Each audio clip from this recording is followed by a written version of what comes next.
Welcome to education will. আজি মই সেই গণিতত পাৰ্গত হোৱাৰ কিছুমান যিবোৰ কৌশল আছিলে তাৰে ভিতৰত পূৰণৰ ক্ষেত্ৰত মই প্ৰিভিয়াছ ভিডিঅ'ত মই কি দেখাইছোঁ সেইবোৰ হ'ল পূৰণৰ ধৰ্ম প্ৰপাৰ্টিজ অফ মাল্টিপ্লিকেশ্যন, সেই বিষয়ে মই ডিছকাছ কৰিছোঁ। যদি কোনোবাই চোৱা নাই তেতিয়াহ'লে মোৰ ভিডিঅ'ত যাই পিনে চাব পাৰে। মোৰ চেনেলৰ নামটো হ'ল এডুকেশ্যন উইল, আৰু সেই এডুকেশ্যন উইলৰ গণিত বিষয়ত পাৰ্গত কেনেকৈ হ'ব পাৰি সেইটো নামত এটা প্লে'লিষ্ট আছে। সেই প্লে'লিষ্টত যাই মোৰ যিমানবোৰ ভিডিঅ' আছে সেইবোৰ চাব পাৰে। আজি আমি চাম দশমিকৰ পূৰণবোৰ কেনেকুৱাকৈ আমি কৰিব পাৰোঁ, দশমিকৰ কেনেকৈ আমি পূৰণবোৰ কৰোঁ। আমাৰ মেক্সিমাম সৰু সৰু ল'ৰা ছোৱালী যিবোৰ 5, 6, 7 বা 9 যায় অংকত যিবোৰে কি হয় বেয়া বুলি আমি কওঁ, সিহঁতে আচলতে কি হৈছে, সিহঁতৰ আচল বেমাৰটো আমাৰ এইটোৱেই যে সিহঁতে ভালকৈ নেওতাটোও নাজানে, মানে পূৰণৰ দশমিক থাকিলে ক'ব নোৱাৰে কেনেকুৱাকৈ আমি পূৰণ কৰিব লাগিব। সেইকাৰণে মই এই ভিডিঅ' ছিৰিজৰ সহায়ত আৰু এই গোটেই মোৰ ভিডিঅ' ছিৰিজটো চালে 100% মই গেৰাণ্টি সহ ক'ব পাৰিম সেইজন ষ্টুডেণ্ট মেথছত ভাল হ'বই। আৰু যদি কোনোবাই মোৰ ভিডিঅ'টো এতিয়ালৈকে লাইক কৰা নাই তেতিয়াহ'লে নিশ্চয় লাইক কৰিব আৰু শ্বেয়াৰো কৰিব, যাতে নিজৰ ফ্ৰেণ্ড বা গাৰ্জিয়ানসকলে পেৰেণ্টছসকলে গম পায় যে এনেকুৱাবোৰ ভিডিঅ' চালে আমি কি হয় আমাৰ ল'ৰা ছোৱালীবোৰ কি হ'ব উপকৃত হ'ব। সেইকাৰণে মই ভিডিঅ' ছিৰিজটো লৈ আহিছোঁ। তাৰে আজি প্ৰথম আমি ভিডিঅ'ত যিটো চাম এইটো হ'ল দশমিকৰ মাল্টিপ্লিকেশ্যন কেনেকুৱা আমি মাল্টিপ্লিকেশ্যন কৰিব পাৰোঁ। যেনেকুৱা যদি কয় 15 × 15 তেতিয়াহ'লে মাল্টিপ্লিকেশ্যন আমি কেনেকৈ কৰোঁ, 5 × 5 25, 5 হ'ব, 2 থাকিব, 5 × 5 আৰু 2 7, আমি ইয়াতে ক্ৰছ কৰোঁ তেতিয়াহ'লে কি হ'ব 5 1 × 5 ডেট মিনছ 5 1 × 1 কিমান হ'ব 5 2 12 এটা থাকিব 1 1 1 2 225। কিন্তু সেই সেম অংকটো এই মেথছটোৱে যদি আমাৰ এনেকুৱা থাকে যে 1.5 × 15 তেতিয়াহ'লে কি হ'ব, তেতিয়াহ'লে আমাৰ কি হৈ যাব মাল্টিপ্লিকেশ্যন যদি কৰিব দিয়ে তেতিয়াহ'লে আমি পূৰণ কৰিব দিলে আমি কি হৈ যাওঁ পাজল হৈ যাব, আমি ভুল কৰোঁ। সেই ক্ষেত্ৰত আমি কি কৰিব লাগে, যেতিয়া আমি মাল্টিপ্লিকেশ্যন কৰোঁ তেতিয়া আমাৰ এইটো মনত ৰাখিব লাগিব যে মনে মনে ভাবিব লাগিব যে এই দশমিকটো এই পইণ্টটো নাই, মানে ডেট মিনছ কি হ'ব 15 আৰু 15। এইটো মাল্টিপ্লিকেশ্যনটো আমি জানো, এইটো মাল্টিপ্লিকেশ্যন কৰিলে কি হ'ব, এইটো এইমাত্ৰ কৰিলোঁ কিমান হ'ব 2 2 5। এতিয়া কি কৰিব, আমাৰ একচুৱেলি এইটো আৰু এইটোহে দিছিলে কিন্তু আমি এইটো মনে মনে এইটো বনাই ল'লোঁ। এতিয়া কি কৰিব লাগিব যে কেইটা অংকৰ আগত দশমিকটো আছিলে, কেইটাৰ আগত আছিলে এটাৰ আগত, সেইকাৰণে এই এটাৰ আগত দশমিক দিব লাগিব সোঁফালৰ পৰা, তেতিয়াহ'লে এইটোৱে এনচাৰ হৈ গ'ল। এইটো কিহৰ এনচাৰ হৈ গ'ল যে 1.5 × 15। সিমিলাৰলি যদি আমাৰ একেই এই বস্তুটো যদি এনেকুৱা থাকে 1.5 × 1.5 তেতিয়াহ'লে কি হ'ব, আমি এই বস্তুটোৱে কি কৰিব লাগিব, প্ৰথমত দশমিক নাই বুলি আমি ধৰি ল'ম 15 আৰু 15 মাল্টিপ্লিকেশ্যন কৰাৰ পিছত কি পাম, পূৰণ কৰাৰ পিছত এইটো আমি কিমান পাই আছোঁ অলৰেডি মই কৰিছোঁ নিয়মটো এনেকুৱা, তেতিয়াহ'লে কি হ'ব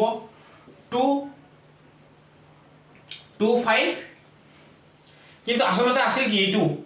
প্ৰথমটো যদি চাওঁ, প্ৰথম যিটো আছিলে সংখ্যাটো এইটোত কিমান আছিলে 1.5 কেইটাৰ আগত আছিলে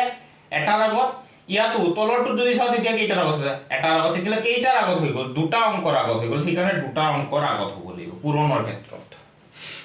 ইয়াৰ এনচাৰটো কি হ'ব এইটো হ'ব। ডেট মিনছ আমি এই যিটো মেথছ আছে এইটো কৰিলে আমি কি পাম 2.25 পাম। আমি যদি বুজি পোৱা নাই তেতিয়াহ'লে মোক কমেণ্ট বক্সত যায় কমেণ্ট কৰিব পাৰে যে মই বুজি পোৱা নাই, তেতিয়াহ'লে মই নিশ্চয় আকৌ ভিডিঅ'টো বা মোৰ ভিডিঅ'টো বাৰে বাৰে ৰিপিট কৰিলেও নিশ্চয় বুজি পাব। ঠিক সিমিলাৰলি যদি এনেকুৱা থাকে যে 15 × 5 তেতিয়া কিমান হ'ব 15 × 5 কিমান হৈ আছে 75, 5 5 গুণ 25ৰ 5 এটা থাকিল 2 5 × 5 আৰু 7। সেম বস্তু যদি আমাৰ এইটোক যদি এনেকুৱাকৈ দিয়ে 15 × 0.5 তেতিয়াহ'লে আমাৰ ষ্টুডেণ্টবোৰ নোৱাৰে। একচুৱেলি 0.5টোক আমি কি কৰোঁ, এইটো দশমিকৰ আগত অলৱেজ কি হ'ব লাগে 0 হ'ব লাগে। ইয়াতে আমি কি পাম, এই দশমিক যদি গুচাই দিওঁ তেতিয়া কি থাকিব 15 আৰু কি থাকিব 0.5, কিন্তু এই 0টো আমাৰ লিখাৰ কোনো দৰকাৰ নাই, 15 into 5 এইটোৰ নিচিনা হ'ল না নাই এইটোৰ নিচিনা হৈছে কিমান হ'ব 75 এতিয়া চাম আমি দুইটাৰ বস্তু কেইটাৰ আগত দশমিক আছিল এটাৰ আগত সেই কাৰণে এই এটাৰ আগত দশমিক দিব লাগিব এইটো হৈ গ'ল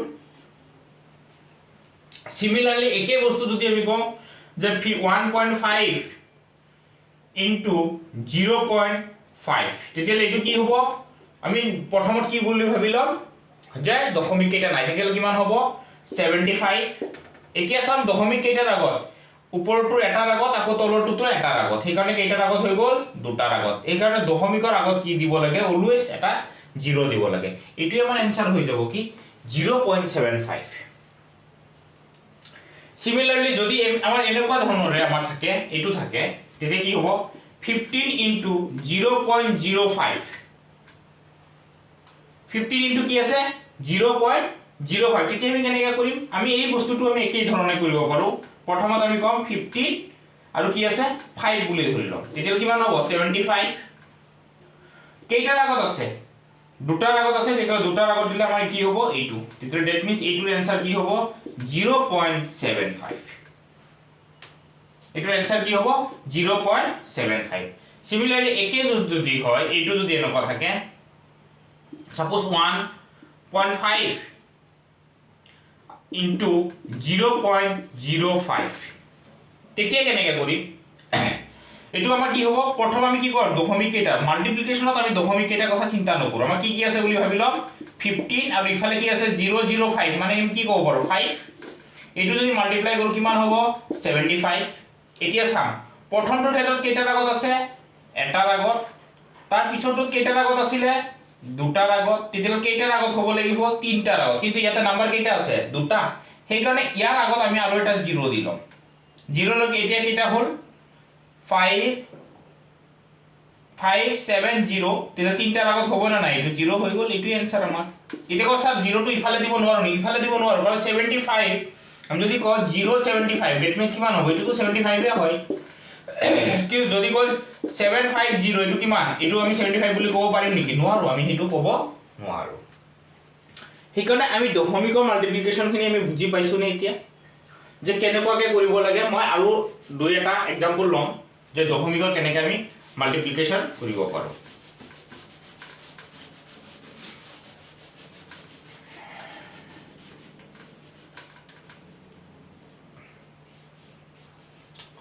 সাপোজ এটো আছে 0.0025 into 11 মাল্টিপ্লাই কৰিব লাগে কিমান হ'ব আমাৰ বহুতৰ কি হয় কনফিউজ লাগে এটো আমি কেনেকৈ পূৰণ কৰিম প্ৰথম কথা হ'ল আমি দশমিক উঠাই দিম যদি দশমিক উঠাই দিও তেতিয়া কি হ'ব ইফালে হ'ব 0.0025 আৰু এটুক আমি কি লিখিব পাৰো এটুক আমি ডাইৰেক্টলি 25 কাৰণ এইবোৰ 0 কি নাই ভ্যালু নাই 25 into কি আছে 11 এটু যদি আমি মাল্টিপ্লাই কৰো কি হ'ব 25 into 52 that means কিমান হৈ আছে 572 আৰু এটু শৰ্টকাট আছে মই শৰ্টকাটটো শিকাম এতিয়া দশমিক কেইটাৰ আগত এটুৰ আগতো দশমিক নাই ইয়াতো দশমিক নাই দশমিক ইয়াত কেইটাৰ আগত আছে 4টাৰ আগত তেতিয়া ইয়াত কেইটা আছে 3টা ইফালে আৰু এটা শূন্য দিলো কেইটা হ'ল 4টা দশমিক ইয়াতে আৰু এটা শূন্য এই দশমিকৰ আগত অলৱেজ শূন্য হ'ব লাগে তেতিয়া এইটোৰ आंसर কি হৈ আছে 0.0275 0.0275 এটো হ'ব আমাৰ आंसर এতিয়া আমি চাম তেতিয়া আমি যিকোনো কৰিব পাৰিম সাপোজ এটো আছে এতিয়া আমি এটা চাম তো 10 ৰ মাল্টিপ্লিকেশন মই প্ৰিভিয়াস ভিডিওটো পঢ়াইছো অলৰেডি তাকো আজি মই আকৌ এবাৰ চাই দিম যে 10 ৰ মাল্টিপ্লিকেশনটো কেনেকৈ কৰে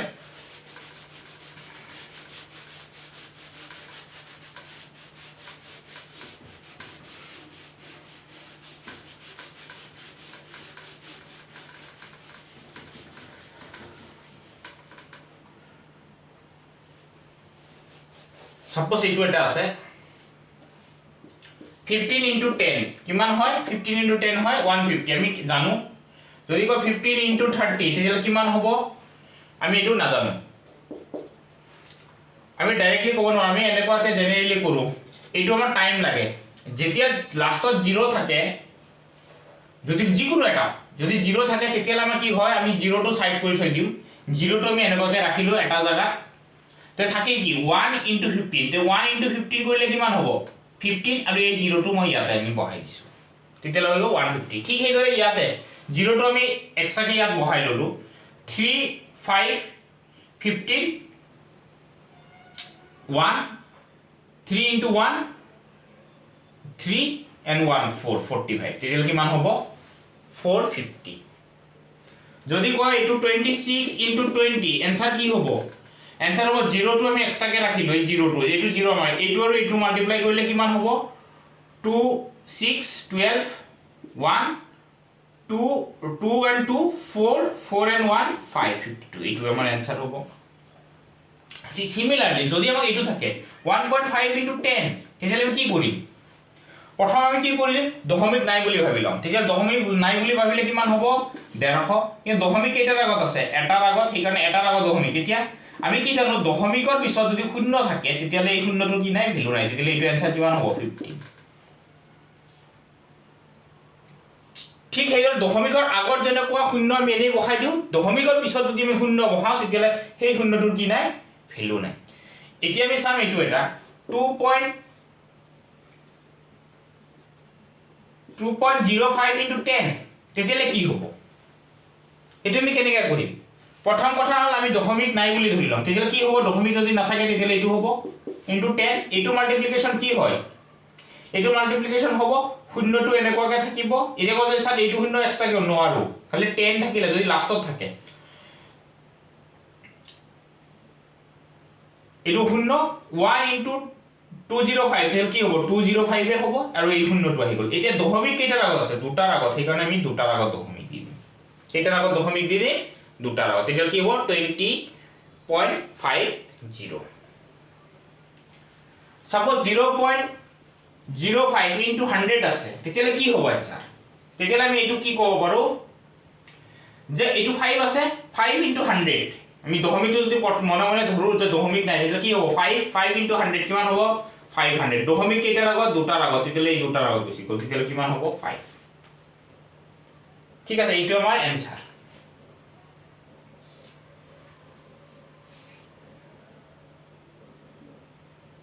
এইকেইটা হল আমাৰ 10 অর 10 আমি 100 যদি 1000 থাকে সাপোজ এইটো আছে 231 into 300 এইটো মাল্টিপ্লিকেশন কৰিলে কিমান হ'ব এই দুটা লাষ্টৰ দুটা শূন্য আমি কত ৰাখিম ইয়াতে তেল 3 into 3 3 3 3 9 3 2 6 আমাৰ এইটো आंसर হ'ব